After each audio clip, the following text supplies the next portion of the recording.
Once a giant, always a giant. For me, it's only a giant. What's going on YouTube? Diggy546. Definitely hit that subscribe button if you're new. Like the video if you like the video. And I won't tell if you click that bell. But let's go ahead and get into this. So this video is a video I think is long overdue. I'm trying to narrow down from mock drafts, from what I think, from information I'm hearing, rumors, all of that stuff. I'm trying to narrow down what direction the Giants seem like they're going to go in this NFL draft at 11. Number 42 and all of that stuff is down the road. But I've narrowed it down to I have 7 guys right here. DeVonta Smith, the wide receiver. Michael Parsons, the linebacker, inside, outside, edge rusher, wherever you decide to put him. Jalen Phillips, the only pure edge I have on this list, but he's got the injury concerns. Jaylen Waddle, the speedster, but he's coming off with an ankle. And you have Kyle Pitts, who I think is a pipe dream. Penei Sewell, who I think is a pipe dream. Kyle Pitts is the tight end. Sewell is a offensive lineman. Guy who's probably going to play tackle, but could play guard. And then you got Rashawn Slater, which is a lot of Giants, pretty much their number one option at number 11. So I'll go through this one by one. Keep in mind that this list is not in order of anything of the last guy will be who I think is the number one guy we should draft. This isn't in any order. These are just 7 guys that I've listed. I'm going to list why we should draft them, why we shouldn't draft them. And then at the end, I'm going to, say who I believe we should draft or, what my ranking for these guys would be. So before I get into this, type in the comments out of these 7 players that I've listed, which one do you want out of Rashawn Slater, DeVonta Smith, Jaylen Waddle, Jalen Phillips, Michael Parsons, Penei Sewell, and Kyle Pitts? Which one do you want and why? I'm going to give you a second to type that, and let's get right into this. So the first guy I have on my list, again, no order, is DeVonta Smith. Now, DeVonta Smith is someone who I believe can be a number one receiver on the next level. He can play inside. He can play outside.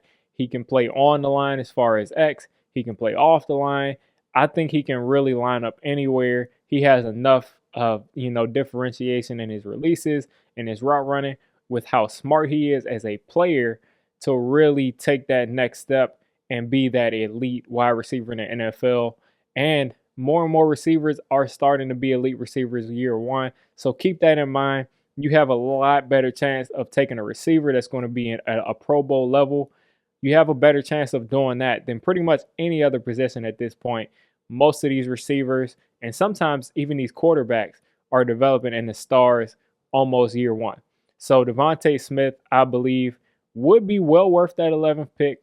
I think he can run the entire route tree. He can be that deep threat. He can go up and get the ball. No one in this draft is Jamar Chase, but he's in that kind of conversation after Jamar Chase. And down the road, he has the potential to be, a legit elite level all-pro type wide receiver. The only issue is his weight. If he can put on some weight or, if he can continue to stay healthy. He ended up breaking, I think, his wrist or his hand or something. I'm not really worried about that. That should be healed up. But other than that, we haven't seen any really bad injuries from him besides that minor injury. So if he can continue to stay healthy, none of this other stuff matters. His weight doesn't matter.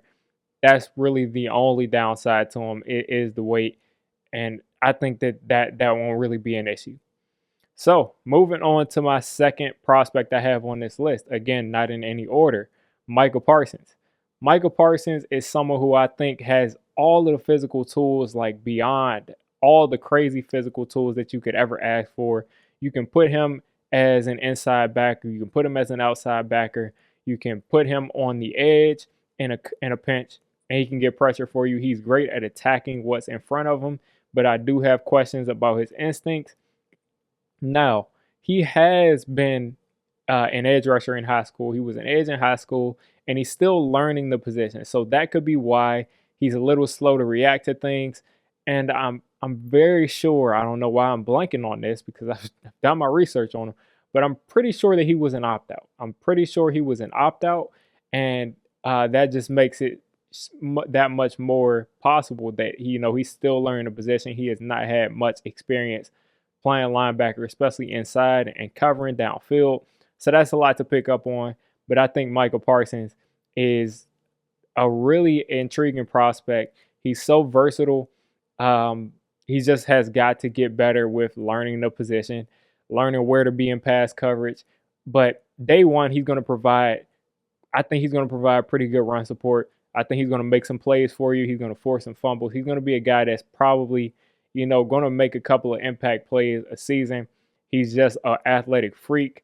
He's got all the physical tools. And with Patrick Graham putting him in probably the best position to succeed, because I trust Pat Graham, I think that Michael Parsons could be a Pro Bowl level player for us going down the road. And maybe even down the road if Blake Martinez gets old or, we decide to move on in 2-3 years, he's the replacement inside, and I wouldn't have an issue with that. Jalen Phillips is my next guy.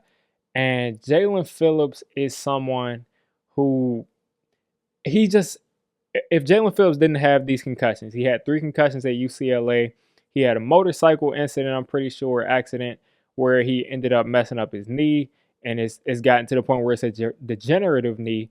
So that's something to look at, but I'm not as much worried about the knee as much as I'm worried about the concussions, because he had gotten to the point where the concussions forced him to retire. So it's not like he decided that he had to make that decision to retire. It was more that UCLA told him that he had to retire because their thing is 3 concussions and you're out. So he had those 3 concussions. He had to retire. He ended up coming back out of retirement for the University of Miami, and he picked up and he had a really, really good season. Explosive pass rusher, like really, really good. The only problem with Jalen Phillips at all is his injuries. And that injury just scares you. I mean, a couple of concussions in the NFL, they could be so bad that he just has to retire. And then that's a wasted first-round pick, and you're not getting that first-round pick back. Again, he can pass rush with the best of them. He's great in the run game. He's explosive. He has the technique stuff. He has an array of pass rush moves. He even, on his pro day, I even saw him drop and, cover running back on a wheel route, or, pretend that it was a running back running a wheel route, and really dropping the coverage with no issue at all. So he's the full package. Now, he's not a Chase Young level prospect, but he's, a number 1 pass rusher level prospect. And it's just too many injuries. It's too many injuries, and that will be the only reason why I wouldn't take him. If these injuries didn't exist, he will be my number 1 option here at 11. And then moving on to Jaylen Waddle. Jaylen Waddle is someone who I think probably is the best receiver in this draft after Jamar Chase. He is someone who he's like 5'9" or 5'10", but he would have ran a 4.2 if he'd have run at his pro day. He's coming off of the ankle, and I'm not really worried about that ankle. I think he just didn't participate in the offseason stuff because his testing wouldn't have been that good. So I'm not worried about the ankle, but Waddle is a speed demon. A lot of people make fun of people saying, this person reminds me of Tyreek Hill. This person reminds me of Tyreek Hill. This person, Tyreek Hill. So I understand that. But this person, Jaylen Waddle, is literally the perfect comparison for Tyreek Hill. He is the version of Tyreek Hill that's in the league right now. Because when Tyreek Hill came out of college, he was not a refined route runner. He was kind of a running back receiver, a hybrid return man, and he developed into what he is today. Well, Jaylen Waddle right now is what Tyreek Hill is right now. Now, I'm not saying he's going to step in day one and get 1,500 yard receiving and, be as good as Tyreek Hill is, but he has the skill set, including route running. And he's a much better route runner. I mean, if you ask me, from what I've seen, than Tyreek Hill is even now. They both have that ability to start and stop and get to their top speed quicker than anybody else on the field. And their top speed, by the way, is quicker than anybody else on the field. So Jaylen Waddle is a weapon that can help any offense in the league. If he catches a 15-yard pass, he could take it to the house. If you play, cover 1 or cover 0, you're going to have to account for the fact that this guy can run past your entire defense. So Waddle, along with just the pure speed the defenses will have to prepare for, they'll also have to prepare for a guy that can really run the full route tree, a guy who's strong, who, isn't going to go down with arm tackles, and a guy who really, can also go up and get the football.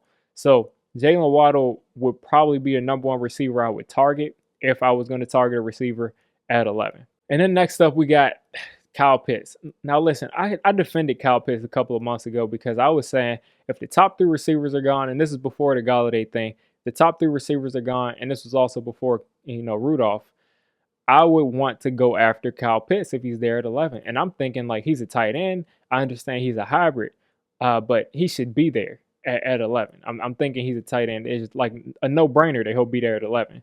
But over the past couple of months, it's been less and less likely that he'll get there, to the point to where it's become Jamar Chase, receiver number 1, Kyle Pitts, receiver number 2. And some people have Kyle Pitts even ranked above Jamar Chase. So it would be ridiculous to me to see any one of these teams take Kyle Pitts over Jamar Chase, but it seems like that very well could happen. Now, he's 6'6", he runs a 4.4.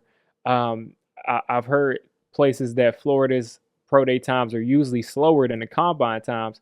So that just shows you that 40 time is probably legit, maybe even a little bit slower than his actual 40 time.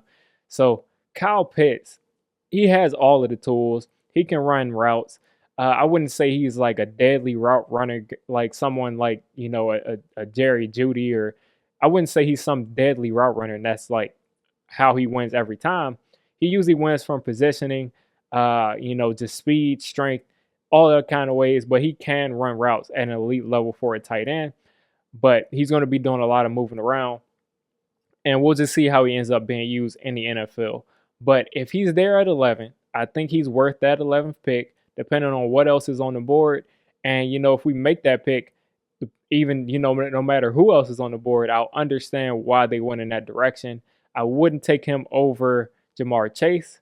I wouldn't take him over some other guys like Penei Sewell, but I would consider it. I definitely would consider Kyle Pitts being picked at 11. Next up, second to last, we got Penei Sewell, and this is the pipe dream, even a bigger pipe dream than Kyle Pitts. Or it might not be, because Pitts seems like he's going to go before Sewell.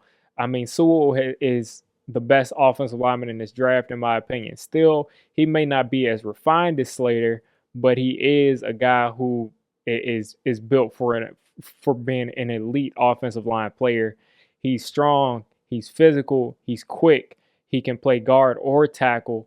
I really believe that this guy is a Hall of Fame type of trajectory, offensive lineman. And if he's there at 11, I'm taking him above anybody else in this draft besides Jamar Chase and Trevor Lawrence. It's just that simple for me. I just don't think you can mess that up. And Penei Sewell at 11 is a no-brainer. It's malpractice if we don't take him. Put him in at right guard. Put him in at right tackle. It doesn't matter where you put him. He's going to immediately make this offensive line better. He will have some rookie struggles, as all offensive linemen do. Probably more at tackle than guard. But once he settles in and becomes Penei Sewell, for the Giants, he will be well worth that 11th pick. And teams are going to be wishing that they took him top 3 or 4. And then lastly on this list, Rashawn Slater. Now, Rashawn Slater seems the most likely offensive lineman for the Giants to take, because it seems like Sewell is still ranked over him, but we've been hearing some conflicting reports. He's someone who can play guard and tackle. And you're making a projection saying that he can play guard, but he has the skill set. His arms are a little bit shorter, just like Penei Sewell's arms are a little bit shorter. I'm not concerned about either one of them because they make up with their feet and quickness and everything else and hand placement. So I'm not as concerned about them. But Rashawn Slater, I think, can really translate well to guard. He's strong. He's quick. He can get to the second level in a hurry. You can put him in pretty much any scheme at guard, and I think he will be able to succeed. And he's going to be great in the pass protection game at guard 100%. Same thing at tackle. I think he's a great pass protecting tackle. He's the guy who's famous for shutting down Chase Young. So that just shows you how good he is as a pass blocker, even at left tackle. So we would be putting him at right tackle, which, would allow him to step in and probably not face the most elite pass rushers. And even when he is facing those elite pass rushers, he's not on the quarterback's blind side. So any rookie struggles that he goes through is pretty much going to be masked because the quarterback will be able to see the rush coming toward him.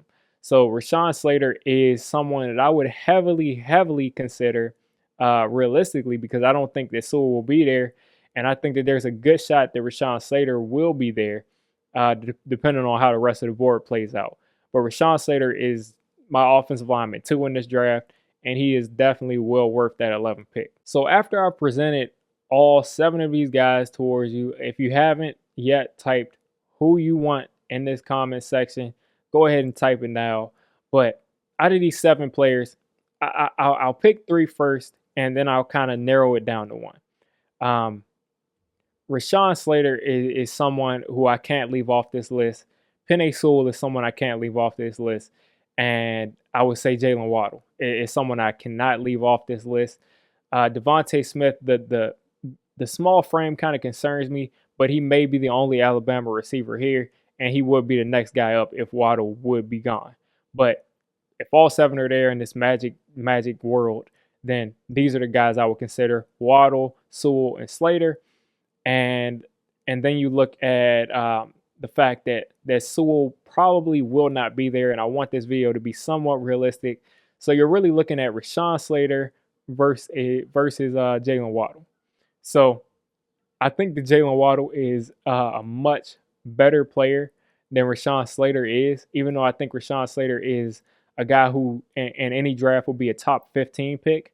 I think that Waddle is the same thing, except wide receivers have a tendency to fall. So I believe that Waddle is a top 6 or 7 talent in this entire draft, and I believe that Rashawn Slater is a top 15 talent. So I'm leaning towards Waddle. As I'm making this video right now. Now, if we got to see some Giants preseason games and I got to see how this receiving core looked, because a lot of Giants fans have this notion that we're stacked at wide receiver. We have a lot of injury concerns there. We have a lot of guys who last year could not get open, and we're just thinking that moving them down one spot is going to always allow them to get open. We haven't seen that yet. And also, our number 1 guy played 5 games last year. I'm not wishing that on us next year, but we have to also be realistic.